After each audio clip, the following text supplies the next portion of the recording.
Bonjour tout le monde, ici Christian, ça fait quand même un petit bout de temps que je n'ai pas publié. Ici, vous pouvez voir 3 captures en bande étroite de la nébuleuse de la bulle.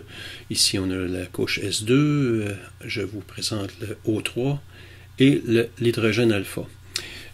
Je vais me créer un conteneur d'images, donc je vais cliquer sur le bureau, à la droite sur le bureau pour me créer un conteneur d'images.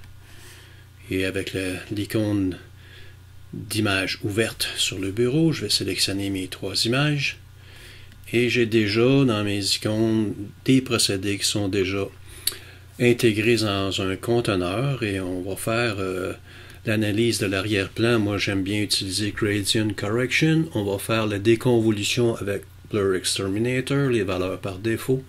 On va enlever le bruit également avec les valeurs par défaut pour finir avec le retrait des étoiles, car le script que je veux vous présenter travaille avec des étoiles et des images qui sont étirées. Donc on commence par les premières étapes. Bon, donc les 4 procédés pour les 3 images vont prendre 1 minute et demie, 2 minutes. Je vous reviens dès que c'est terminé. Et voilà, c'est terminé. Je vais fermer mon conteneur d'images, je vais fermer mon conteneur de procédés. Je vais... Voyez-vous, ça a pris 1 minute 47 secondes avec mon système. Donc, on a 6 images. Et je vais utiliser les scripts de CityAstro pour faire mon étirement. Donc, je vais aller avec le Statistical Stretch, les valeurs par défaut, tout bonnement. Et je vais aller chercher l'hydrogène alpha. Je vais exécuter. Je vais aller chercher ma deuxième image qui est l'O3. Je vais également l'exécuter. Et la dernière image, le S2, que je vais étirer également. Et voilà, c'est terminé. Maintenant, concernant les étoiles, c'est un autre script, tout bonnement, et c'est encore avec CityAstro pour Star Stretch. Je prends les valeurs par défaut, et malheureusement, pour ce qui concerne ce script, une fois qu'il est exécuté, il s'efface dans notre écran. Nous devons aller le chercher à toutes les reprises pour pouvoir étirer nos étoiles. Donc, l'hydrogène alpha a été fait. L'O3, je l'exécute également. Et le tout dernier, pour S2. Et voilà, on peut voir à l'écran nos étoiles en S2, en O3, en H-alpha, notre image sans étoiles de S2, de O3 et de H-alpha. Maintenant, très beau script ici que j'ai trouvé très intéressant, c'est pour la palette Forax. On a vu un peu de vidéos dernièrement, depuis 1 mois et demi, sur cette palette de couleurs. Donc on a Forax Palette Utilities.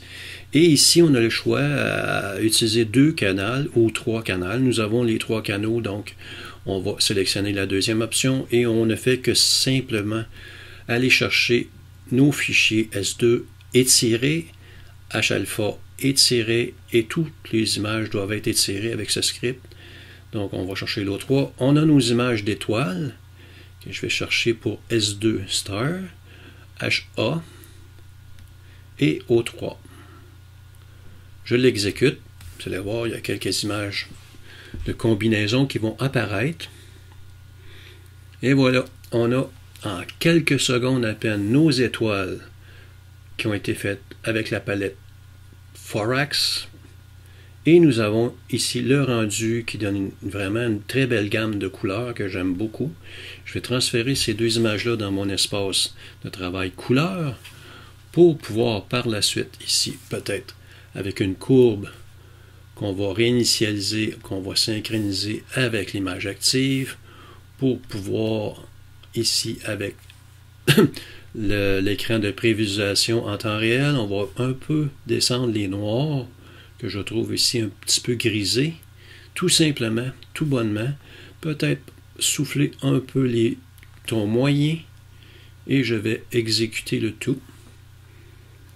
Ce qui me donne un rendu intéressant. Et ici, avec une expression pixel matte, que vous avez déjà sans doute si ça fait un bout de temps que vous me suivez, pour réintroduire nos étoiles. Donc ici, je double-clique sur le mot étoile pour aller chercher les étoiles Forax.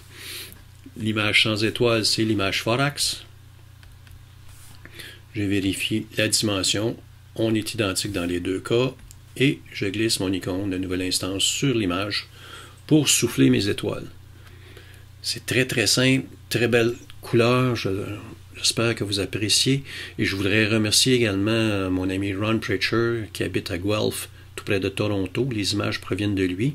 C'est son C14 à 3900 mm qui nous donne quand même un rendu fort intéressant.